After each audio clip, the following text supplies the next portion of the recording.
So the things that I found basically is not, very surprising here in some ways, but it's interesting, I think, how they work together, which is that emotional support was indeed a very prominent part of these relationships. It's something that both the girls and the women spoke about in great detail and spoke readily. They sort of led with that, this kind of emotional support dimension of it. But it was a really sort of deep and complex form of emotional support. It's not simply listening. It's listening with a depth and an integrity. And I'll give you a sense of what that sounds like. And then they also talked about this development of new skills and confidence, and this was also very prominent in their narratives, and then very much interwoven with the emotional support. And then the last one, where the title of the paper comes from, is this kind of experience of companionship, of having fun, of getting away, of really getting to enjoy moments in life and sort of let the stresses and strains go and just sort of take pleasure in being together. And I think this is really under-recognized in mentoring. We want to talk about it, and it's really important. What are grades, graduation rates, all of those things are really critical. But there's also a way in which, when you're sort of functioning under this kind of high-stress situation on an ongoing basis, these kinds of breaks are really critical for development. It's important that we have these positive, affective, fun experiences, and that's a part of it too. But fun sounds so soft. I think we sort of throw it away.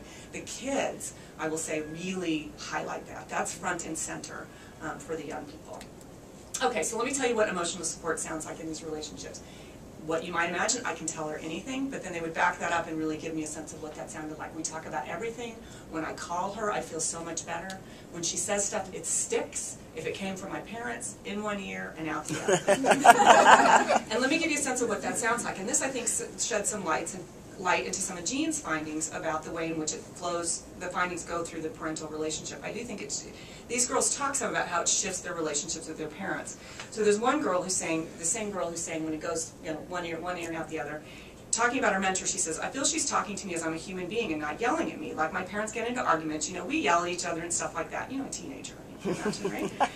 When I talk to her, her voice is never raised. It doesn't go any other way. She was talking to me the way I feel I wanted to be talked to. I don't want you in my face, stuff like that. Talk to me like you want to be talked to. When I call her, I feel so much better. After I get off the phone with her, I go for a little walk, then I go home, everything's fine. And then she says, the backup about this same girl, one ear and out the other, she says, but my parents have 4 kids. My mentor gives me more attention, more affection. Yeah, I listen to her, we can talk. That's what I want with my parents. But they have 4 kids, and it's a little bit harder. And these girls talk about that. They're in a sea, there's a lot of relationships going on. These are parents that are stretched very thin. They're working sometimes multiple jobs. Maybe there's one parent in the household. It's under-resourced. And so here's an adult that comes in, it's like a luxury. It comes in and spends time, one-on-one kind of time, and how meaningful that can be. It can kind of provide a safe space. Another 13-year-old describes this kind of emotional support like this. Somebody's there for you. They won't reject you, look at you different. They just see you for who you are. You can tell them everything and it doesn't matter. They're there for you. It's comforting. You don't have to worry about, like you don't really care about things that are bothering you because you know stuff's going to get better. Somebody there to remind you that everything's going to be okay. And what they talked about was this sense of the depth. The mentors really knew them, so this had meaning. These weren't little platitudes. This was somebody who knew the complexity of their lives, knew what was going on, and was still saying, you're going to be okay, it's going to be okay, you can talk to me. And it was really, really powerful and meaningful. I'll go on and give you a sense of this. This is the building the new skills and confidence. If you tell my mentor, she'll say, well, maybe I can help you. If we want, we can have a study date or something. We'll get some popcorn, something, we'll just study so we can fix that. So this was, the mentors are jumping in. They're not just sort of saying, here, go do this. What you really need to be doing is, they're saying, oh, you want to do that? Let's figure out how we can do that. I'll join you in it. And there were lots of stories about the ways in which mentors joined their proteges, joined the girls in developing a new skill. There's one pair in particular where the girl wanted to get in the school play. She froze up. I can relate to this. I did the same thing when I was in junior high. I got in for my tryout. I'm like, open my mouth and nothing came out. And that's what this girl had happen. And she went back, told her mentor, and she said, we'll take care of that. So they spent the summer singing into hairbrushes in the car and one another's houses and just sort of trying to desensitize her to singing in front of other people. Now, by the time I interviewed the girl, she had been in 3 musicals and the mentor was coming to the performances. And it was really huge sort of confidence skill building. And it wasn't, again, the mentor just saying, you can do it, but it was jumping in and figuring out how to help her with it. It's this kind of collaborative skill building. I've said to her over and over again, this is the mentor about this girl. She's like, I can't do that. It's like, it's not that you can't do it, it's that you don't know how to do it. Let's figure out how to do it. So it's sort of like, maybe before she didn't know she could do it. So it's a sense of, I'm going to jump in there and be a guide and join you.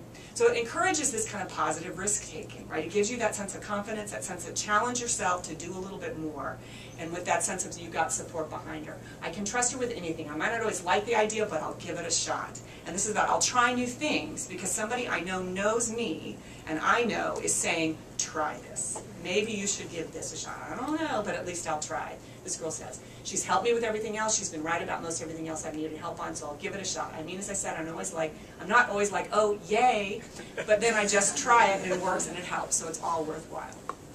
Okay, so then there's that sense of she gives me a break. So that's that sense of it just feels good. No matter what we do, we have fun together. I look forward to spending time with her because it's fun. I actually enjoy myself. She gives me a break from the world. I go out with her and just like I don't have any other worries, it just like clears your mind. Very, very important piece. Now what I sort of learned from this is the interconnectedness of this sort of skill building and emotional support. I don't think it's girls do relationships and boys do activities. I think that relationships for girls seem to really promote the confidence to engage in these kind of new skill building and activities. So it's that relational foundation, that relationship that forms the foundation that then lets that mentor in to foster those new skills and off they can go. So it's the regularly hanging out, that sort of we're going to get together every week, you know, whatever our regular time is. So the regular hanging out created opportunities for the mentor to get in and say, let's go sing with those hairbrushes. I can help you with that school project. Call me when you're struggling in that way. We can talk. And the mentor's authentic engagement appeared to foster the close connections or increase the likelihood that the girl would seek help in the future if she needed it. And it also made the support more meaningful. And then the instrumental support, that kind of activities part of it, may further deepen the emotional connection. They seem to sort of roll into one another. That when a mentor gives good advice, the girl then trusts her more, and so on. That these aren't sort of separated activities. Of course, this is obvious to you all in the practice field, not so obvious to us researchers sometimes. But she says, a girl says, if like you're struggling in school, it makes you want to do better because you know you have someone there to talk to about anything. I think it's just the feeling that you have someone, it makes a difference.